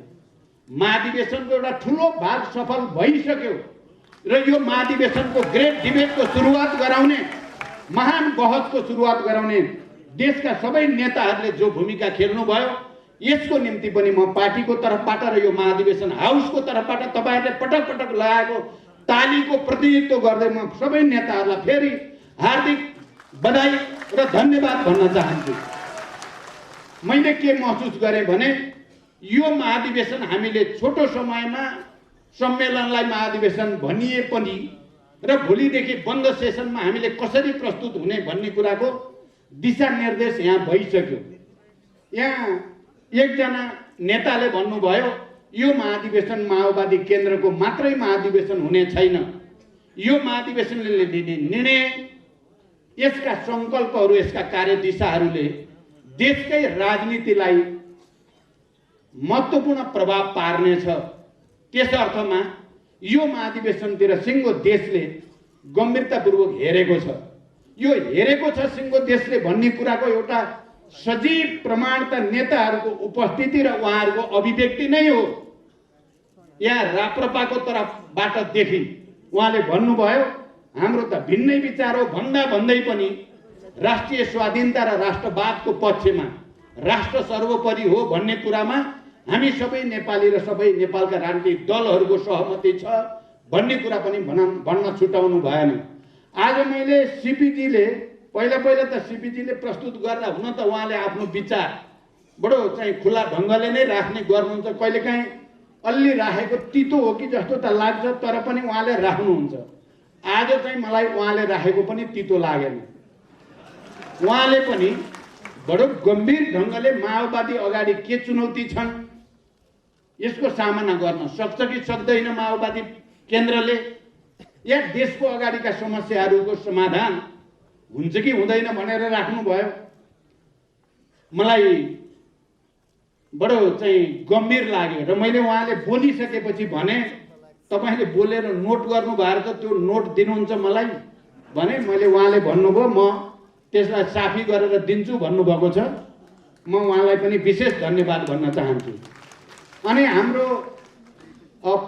हामी सँगै धेरै लामो समयसम्म काम गरेका कमरेड सिपी गजुरेल, उहाँले आज जुन ढङ्गले प्रस्तुत गर्नुभयो र तपाईँ कमरेडहरूले उहाँको प्रस्तुतिमा जस्तो प्रतिक्रिया दिनुभयो, मैले यसलाई पनि एउटा ठुलो ऐतिहासिक सन्दर्भ सहितको सकारात्मक सन्देशको रूपमा लिएको छु। म कमरेड सिपी गजुरेललाई पनि धन्यवाद भन्न चाहन्छु। मैले अहिले लामो व्याख्या गरेर समय लिन्न। मैले प्रधानमन्त्रीजीलाई भने म छोटो बोल्छु, अरू साथीहरूलाई पनि भनेको छु म छोटो बोल्छु, म छोटै बोल्छु। म विस्तारपूर्वक त भोलि बन्द सत्रमा बोलाउँला हाम्रो विचार, रणनीति, कार्यनीति, सिद्धान्त, सङ्गठनको बारेमा। तर आज हामीले यो महाधिवेशनबाट गर्न चाहेको कुरा हामीले एउटा चाहिँ आत्मसमीक्षा नै हो, आत्मआलोचना नै हो। हामी शान्ति प्रक्रियामा आएपछि कहाँ चुक्यौँ, विचारको क्षेत्रमा, सङ्गठनको क्षेत्रमा, संरचनाको क्षेत्रमा, रणनीतिक कार्यनीतिमा कहाँ चुक्यौँ। र म यति चाहिँ अहिले सुरुमै भन्न चाहन्छु र यो प्रस्तावमा सबभन्दा धेरै आत्मसमीक्षा मैले मेरै गरेको छु। तपाईहरुले त्यो प्रतिवेदन पारित भइसकेपछि देख्नुहुनेछ। जनयुद्धको तयारी र नेतृत्व गर्ने अवसर मलाई जुट्यो। शान्ति सम्झौतामा हस्ताक्षर गर्ने, 12 बुँदे समझदारी गर्ने, संयुक्त जनआन्दोलन उठाउने, संविधान सभा प्रधानमन्त्री जसरी भन्नुभयो, यो सबै अवसर पनि मलाई प्राप्त भयो भने अहिले माओवादी आन्दोलन कमजोर जस्तो, माओवादी पार्टी कमजोर जस्तो देखिनुमा मैले अरूलाई आरोपित गरेर हुँदैन। मैले प्रमुख नेताको हैसियतले म भित्र नै खोज्नुपर्छ भनेर मैले आफैलाई चिरफार गरेको छु। कमरेडहरू, मैले आफैलाई चिरफार गरेको छु। मलाई लाग्छ कमरेड सीपी गजुरेलदेखि कमरेड किरण, विप्लव लगायत बाबुरामजीहरू सबैले र माधवजीले अहिले मलाई भन्नुभयो तपाईँले दस्तावेज दिनुहोस् भनेर। मैले भने मैले त हामीले नै पहिला बाँडेका छैनौँ, हामी आपसमा भोलिदेखि बाँडेपछि म तपाईँलाई दिउँला भनेको छु। मलाई लाग्छ यसले हामी सबैलाई, खालि माओवादीलाई मात्रै होइन, नेपालमा साँचो अर्थमा कम्युनिस्ट आन्दोलनलाई बलियो बनाउन चाहने, समाजवादी अभियानलाई साँचो अर्थमा अगाडि बढाउन चाहनेहरू सबैलाई एउटा उत्प्रेरणा दियोस् भन्ने उद्देश्यको साथ यो महाधिवेशनमा हामी प्रस्तुत हुँदैछौँ। म सबै नेतागण र सम्पूर्ण प्रतिनिधि साथीहरूलाई सुरुमै यो जानकारी गराउन चाहन्छु र तपाईँहरू सबै पनि गम्भीर आत्मसमीक्षा सहित नयाँ ढङ्गले जनतामा प्रस्तुत हुने र जनता र राष्ट्रको बृहत्तर हितको निम्ति आफूलाई समर्पित गर्ने हिसाबले यो महाधिवेशनमा प्रस्तुत हुनुहुनेछ। र अहिले जसरी यो उद्घाटन सत्रमा विभिन्न विचार कोणहरूबाट देश र जनताको निम्ति कुराहरू राखिएको छ, त्यसलाई चिन्तन मनन गर्नुहुनेछ, म यो पनि भन्न चाहन्छु। अनि त्यसको साथै आजको एउटा महत्त्वपूर्ण मैले महसुस गरेँ। हुन त बिहान मेरो कमरेड केपी ओलीसँग पनि कुरा भएको थियो फोनमा। उहाँ झापामा हुनुहुँदो रहेछ। उहाँले भनेको त्यही थियो जे अहिले कमरेड शङ्कर पोखरेलले भन्नुभयो महासचिवको हैसियतमा। म त्यहाँ काठमाडौँमा भए म आइहाल्थेँ। पूर्व निर्धारित कार्यक्रम छ, तपाईँहरूले सम्मेलनमा कोही अरू नेता नबोलाउने भएको हुनाले मैले यता कार्यक्रम बनाएँ भन्नुभयो। सक्नुहुन्छ भने आउनुहोस्, 12-1 बजे 2 बजेसम्म आए पनि हुन्छ भनेको थिएँ मैले। तर उहाँले भन्नुभयो म महासचिव पठाउँछु भन्नुभयो। साँच्चै महासचिव आउनुभयो। महासचिवको हैसियतले उहाँले जे कुरा राख्नुभयो त्यो पनि मलाई लाग्छ हामी सबैको लागि मननयोग्य कुरा नै उहाँले राख्नुभयो। र सबभन्दा मलाई मन परेको कुरो भित्र के हो भने हामीले पार्टी एकता गरेर गल्ती गरेका थिएनौँ। म कमरेड शङ्कर पोखरेल र उहाँ मार्फत सिङ्गो नेकपा एमालेका साथीहरूलाई भन्न चाहन्छु हामीले गल्ती गरेका थिएनौँ। फेरि एकचोटि आत्मसमीक्षा गरौँ, कहाँ थियो त गल्ती? के कारणले हामी दुई ठाउँमा हुन पुग्यौँ? के कारणले त्यत्रो सपना हामीले आफैले भत्कायौँ? त्यसको समीक्षा गरौँ। हामीले गल्ती गरेका थिएनौँ, हाम्रो उद्देश्य गलत थिएन। हामीले यो देशलाई स्थायित्व र समाजवादतिर लैजाने सपना पुरा गर्ने उद्देश्य राखेका थियौँ। उहाँले जुन स्पिरिटमा राख्नु भएको छ हाम्रो लागि पनि त्यो चिन्तन मनन गर्न लायक छ। म अहिले यहाँ कुरा भइसक्यो, यो उद्घाटन सत्र हो। यहाँ वाद विवाद र बहस भन्दा पनि आफ्ना विचार सकारात्मक ढङ्गले प्रस्तुत गर्ने र यो अधिवेशनलाई एउटा पार्टीको मात्रै राष्ट्रिय अधिवेशन होइन, यो देशकै राष्ट्रिय अधिवेशन बन्न सकोस् भन्ने जो शुभकामना आएको छ, म सबैलाई धन्यवाद भन्न चाहन्छु। साथै हामी यो माओवादीको मात्रै होइन, यो देशलाई नै एउटा नयाँ दिशा, एउटा नयाँ उत्साह, एउटा नयाँ प्रतिबद्धता, कमिटमेन्ट दिने अधिवेशन बन्न सकोस् भनेर हामी चाहेका छौँ। यसमा तपाईँहरू सबैले राख्नुभएका कुराहरू हाम्रो लागि प्रेरणा बनेका छन्। मैले त्यसलाई त्यही रूपमा ग्रहण गरेको छु र मलाई लाग्छ यो हाउसले पनि त्यसरी नै ग्रहण गरेको छ। अनि हाम्रो कमरेड भनौँ, हिजोको हामी कमरेड, अब आज त उहाँ जसपाको अध्यक्ष हुनुहुन्छ उपेन्द्र यादव, उहाँले यहाँ राखि नै हाल्नुभयो। हामी हिजो एउटै उद्देश्यका निम्ति एकै ढङ्गले युद्धमा लागेका मानिसहरू हौँ। अहिले देशमा जस्ता जटिलताहरू छन्, चुनौतीहरू छन्, त्यसको सामना गर्न पनि हामी मिलेर जान्छौँ। चाहे मधेस होस्, मधेसी जनताका मुद्दाहरू मलाई सम्झना छ। मधेसी जनता र उनीहरूको अधिकारको निम्ति हामीले र मैले अझ पार्टीको नेताको हैसियतले मात्रै होइन, देशको प्रधानमन्त्रीको हैसियतले पनि दोस्रो पटक हुँदा शेरबहादुरजीले मलाई त्यो अवसर दिनुभएको थियो। त्यति बेला मैले संविधान संशोधन गरेर भए पनि मधेसी जनताको, आदिवासी जनजातिको, दलित महिलाहरूको, मुस्लिमको सबैको पनि केही हक अधिकार थप्नुपर्छ भनेर संशोधन प्रस्ताव 2 पटक मैले सदनमा दर्ता गराएको थिएँ। त्यो कुरा पनि म आज स्मरण गर्न चाहन्छु र आउने दिनमा पनि हामी मधेसका या सबै उत्पीडित वर्ग समुदायका सङ्घीय लोकतान्त्रिक गणतन्त्रको मर्म र भावना अनुसार तिनलाई सम्बोधन गर्ने, तिनलाई अगाडि बढाउने हामीले प्रयास यस अधिवेशनबाट अगाडि बढाउनेछौँ। मलाई विश्वास छ त्यसले जनतासँग हाम्रो सम्बन्ध अलिकति लुज भएको, खुकुलो भएको सम्बन्धलाई आजको उद्घाटन समारोहका अभिव्यक्तिहरूले र हामीले यो महाधिवेशनमा गर्ने छलफल, बहस र निष्कर्षहरूले फेरि जीवन्त रूपमा अगाडि ल्याउनेछ भनेर विश्वास पनि म व्यक्त गर्न चाहन्छु। र म कमरेड उपेन्द्र यादव, फेरि कमरेड भन्न आयो, त्यो पुरानो बिर्सिएकै छैन, त्यो बिर्सिनै सकिँदैन। अनि त्यसपछि कमरेड माधव कुमार नेपालले जे अभिव्यक्ति दिँदै आउनु भएको छ र आज पनि जे दिनुभएको छ, म उहाँलाई पनि विशेष रूपले धन्यवाद भन्न चाहन्छु।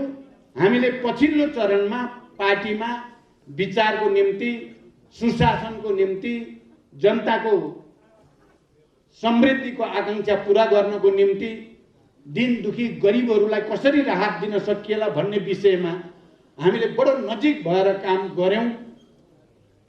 हामी सफलै थियौं भन्ने लाग्छ मलाई। हामी देशव्यापी अभियानमा पनि हिँड्यौं र मलाई विश्वास छ आउने दिनमा हामी यो गठबन्धन मात्रै होइन, त्योभन्दा अगाडि बढेर कमरेड शङ्कर पोखरेलले पनि जे राख्नु भएको छ उहाँहरूले एमाले भित्र पनि समीक्षा गर्नुहुनेछ, त्यही लाइनमा र एउटा नयाँ वातावरण बन्नेछ भनेर विश्वास सहित म कमरेड माधव कुमार नेपाललाई पनि हार्दिक धन्यवाद भन्न चाहन्छु। र अन्तिममा वक्ताको अब हाम्रो पार्टीकै साथीहरूले बोलेको कुरामा त कमरेड नारायण काजी श्रेष्ठ, कमरेड मातृका यादवले त हाम्रो पार्टीकै लाइन बोल्नुभयो, त्यसको बारेमा मैले धन्यवाद भनिराख्न पनि परेन। उहाँहरूले बोल्नु पर्थ्यो, त्यही बोल्नुभयो। अब बडो संक्षिप्त बोल्ने हाम्रो प्रधानमन्त्रीजी आज बडो सुन्दर बोल्नु भएको लाग्यो, कस्तो मिठो बोल्नु सके जस्तो लाग्यो। र उहाँ कस्तो मान्छे बडो सोझो जस्तो पनि, इनोसेन्ट हो कि जस्तो पनि, सजिलै भनिदिनु भयो यो सबै प्रचण्डले नै भयो है, नत्र हुन्थेन भनिदिनु भयो उहाँले त। तर ठुलो स्टेटमेन्ट भन्नुभयो। म प्रधानमन्त्रीजीप्रति हार्दिक आभार व्यक्त गर्न चाहन्छु। तपाईँले इतिहासका खास मोडमा ठुल्ठुला स्टेटमेन्ट दिनुभएको छ। हामी शान्ति प्रक्रियामा आउने तयारी गर्दै थियौँ, उहाँले भनिदिनु भयो प्रचण्ड एउटा बहादुर नेता हो नेपालको, म युद्ध गरिरहेको छु। उहाँ प्रधानमन्त्री हुनुहुन्छ, प्रधानमन्त्रीले विद्रोहीलाई बहादुर नेता भनेर भनिदिनु भयो। बडो सहज ढङ्गले भन्नुभयो, तर त्यसको जबरजस्त प्रभाव देशमा पर्यो। हेर्दाखेरि सानो हो स्टेटमेन्ट, तर त्यसको असर एउटा प्रधानमन्त्री जस्तो हैसियतको व्यक्तित्वले विद्रोही नेतालाई बहादुर, सानो कुरा होइन। पछिल्लो पटक हामी प्रधानमन्त्री लेनदेन गऱ्यौँ, आलो पालो गऱ्यौँ हामी केही समय। मैले जति बेला जे गर्ने भनेर उहाँको र मेरो सहमति भएको थियो, मैले त्यति बेला त्यसरी नै मैले प्रधानमन्त्री छोडेर उहाँलाई प्रधानमन्त्री प्रस्तावित गरेँ। उहाँले संसदको मञ्चबाट सम्बोधन गर्नुभयो र भन्नुभयो, बडो सजिलै भन्नुभयो, प्रचण्ड चाहिँ राजनेता नै रहेछ, राजनेता भेटियो भन्नुभयो उहाँले। सजिलै भन्नुभयो, तर ठुलो स्टेटमेन्ट भन्नुभयो उहाँले। स्टेटमेन्ट त ठुलो हो नि, धेरै ठुलो स्टेटमेन्ट भन्नुभयो। आज बडो इमान्दारिता साथ आजको परिवर्तनको निम्ति, संविधान सभाको निम्ति, सङ्घीय लोकतान्त्रिक गणतन्त्रको निम्ति, शान्ति सम्झौताको निम्ति माओवादीको भूमिका, त्यसको नेतृत्वको हैसियतले प्रचण्डको भूमिकाबारे जे भन्नुभयो, मैले साँच्चै हृदयदेखि आभार व्यक्त गर्न चाहन्छु। मलाई अलिअलि डर लागेको छ। अलिअलि डर के लागेको छ भने कङ्ग्रेसभित्र उहाँले अलिकति आलोचना खेप्नु पर्ने त होइन अहिले, तर मलाई लाग्छ उहाँ धेरै अनुभव हासिल गरिसक्नु भएको छ। त्यो सानातिना आलोचना र विरोधले उहाँको छाला धेरै दह्रो भइसक्यो हुनाले उहाँले सजिलै भनिदिनु भयो, गठबन्धन चाहिँ कुनै हालतमा म त चाहन्छु परैसम्म लैजाने, चुनाव पछि पनि भनिदिनु भयो यहाँ सजिलै। तपाईँ हामी सबैले सुन्न चाहेको कुरा त्यही थियो उहाँको मुखबाट। गठबन्धन जान्छ भनिदिनु भयो, त्यो पनि ठुलो स्टेटमेन्ट भन्नुभयो उहाँले। हामी सबैलाई चाहिएकै त्यही हो। अब अर्को कुरा त उहाँले आफ्नो विचार भन्नुभयो, त्यो स्वतन्त्रता उहाँलाई छ। एमसिसी बारे उहाँले आफ्नो कुरा भन्नुभयो, तर उहाँले हामी कहाँ हो चाहिँ यो राष्ट्रघाती भएको त्यो देखाइदिन पर्यो मलाई। म राष्ट्रघात चाहन्छु त म पनि देशभक्त हो भन्ने कुरा त प्रमाणित छ भन्नुभयो। र हामी छलफल गर्दैछौँ, छलफल गरेर हामी समझदारी बनाउँछौँ भन्नुभयो। यो पनि ठुलो कुरा नै भन्नुभयो। मानिसहरूमा जो कन्फ्युजन थियो नि कता कता, अब सत्ता पक्ष र प्रतिपक्षको बिचमा सदनभित्र जे चलिराखेको छ त्यसमा विभिन्न खालका अभिव्यक्ति आएको सन्दर्भमा प्रधानमन्त्रीको यो अभिव्यक्ति पनि धेरै महत्त्वपूर्ण अभिव्यक्ति आयो भन्ने लाग्छ। र म अन्तिममा अलिकति मात्रै यो महाधिवेशनमा के हुँदैछ भन्ने कुराको चित्र, हुन त कमरेड जनार्दनले अलि पुरै पिक्चरै भनोस् जस्तो गर्नुभयो। अब अहिले पिक्चर भनेर हामी सबै भोक पनि लागिसक्यो, थकाइ पनि लागिसक्यो, यत्रा नेताहरूलाई शास्ति नै भइसके जस्तो लाग्छ, मलाई पो डर लाग्छ। अब दिनु छैन। हामीले अहिले के गर्न खोज्दैछौँ भन्ने कुराको टु द पोइन्ट भन्ने हो भने एउटा हामी अन्तर्राष्ट्रिय परिस्थितिको अलिक गम्भीर ढङ्गले अध्ययन र समीक्षा गर्दैछौँ। समाजवाद र पुँजीवादका बिचको यति बेलाको विश्व प्रवृत्तिहरूमा अर्थतन्त्रको कहाँ पुगेको छ, उत्पादक शक्तिको विकास भन्ने बारेमा, मानिसहरूको बिचको उत्पादन सम्बन्धको स्थिति के छ भन्ने बारेमा अलि मेहनत गरिएको छ र त्यसलाई नयाँ सिराबाट निष्कर्ष दिने कोसिस गरिएको छ। एक, दुई, नेपालको ऐतिहासिक पृष्ठभूमि सहित हामी कहाँ आइपुगेका छौँ, नेपाल हाम्रो अगाडि के चुनौती छन् र त्यसको सामना कसरी गर्ने भन्ने कुरालाई अलि सविस्तार व्याख्या विश्लेषण गर्दै एउटा निष्कर्ष दिन खोजिएको छ। दुई, तीन, अहिले विज्ञान प्रविधिको साह्रै धेरै विकास भएको छ।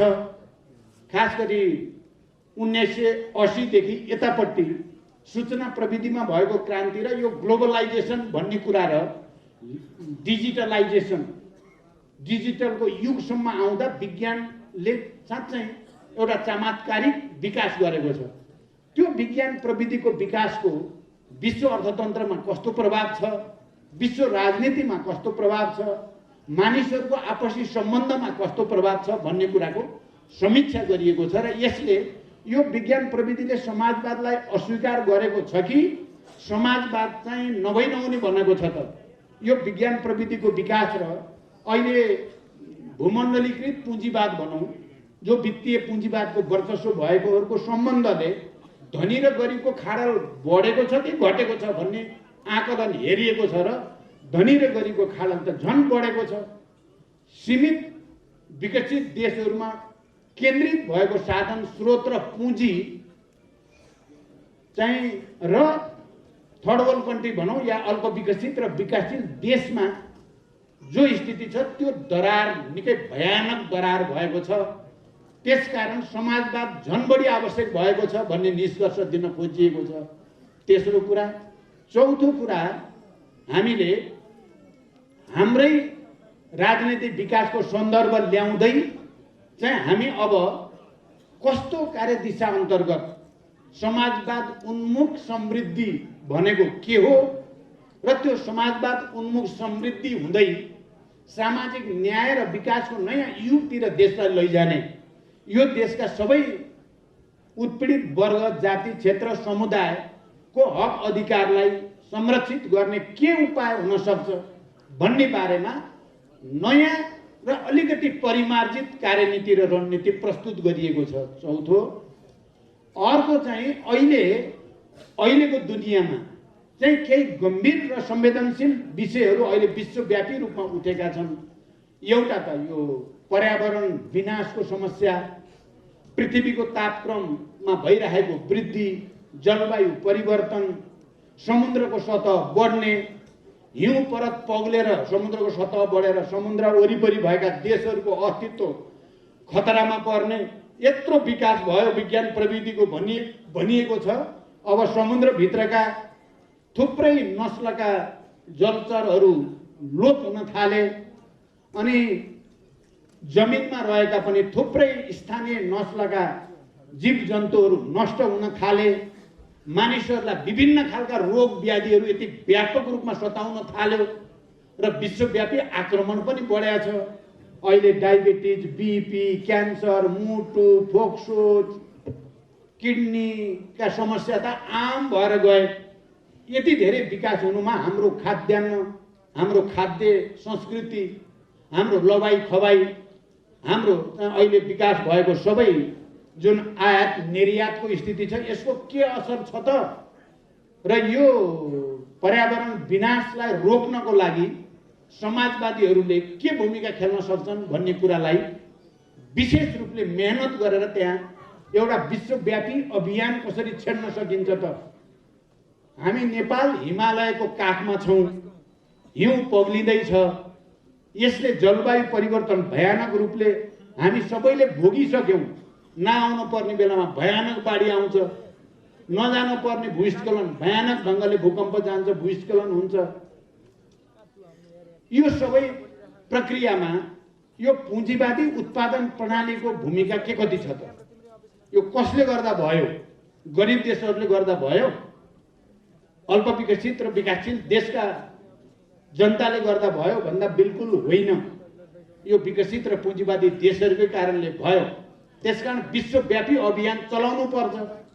भनियो अब समाजवादको भविष्य छैन, अब पुँजीवादको दिग्विजय भयो भनियो 1990 पछि। खास गरी औपचारिक ढङ्गले सोभियत सङ्घ र पूर्वी युरोपका समाजवादी देशहरूको विघटन भइसकेपछि पश्चिमा देशहरूमा एउटा ठुलो बुद्धिजीवीहरूले भन्न थाले अब पुँजीवादको दिग्विजय भयो, अब विचारको अन्त्य भयो, अब राष्ट्रहरूका सीमा भत्किए, अब सब चाहिँ निजीकरण, उदारीकरण, सीमा भत्काएर जहाँ पनि जो पनि जान पाउने हुन पर्यो भनियो।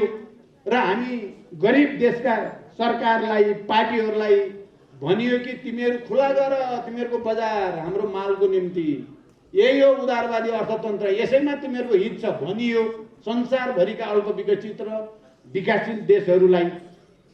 हामी त हो क्यारे भन्ठानेर जति पाइन्छ लिने भन्नेतिर गयौँ, तर झन् पछि झन् हामी गरिब हुँदै गयौँ। झन् पछि हामी जेमा आत्मनिर्भर थियौँ, पहिला हामी अन्नबालीमा आत्मनिर्भर थियौँ, अहिले छैनौँ। अरबौँको अन्न विदेशबाट ल्याउनु पर्छ। पहिला हामी जेमा आत्मनिर्भर थियौँ, अहिले छैनौँ, झन् परनिर्भर भयौँ। हामीलाई त त्यो प्रेस्क्रिप्सन गर्ने देशहरूले आफ्नै लागि त त्यसो गरेका छैनन्। उनीहरूले आफ्नो लागि त संरक्षण, तपाईँ हेर्नुभयो भने एकदम अब सुपर पावर अमेरिकाले त्यहाँ संरक्षणवादको नीति ल्याएको छ।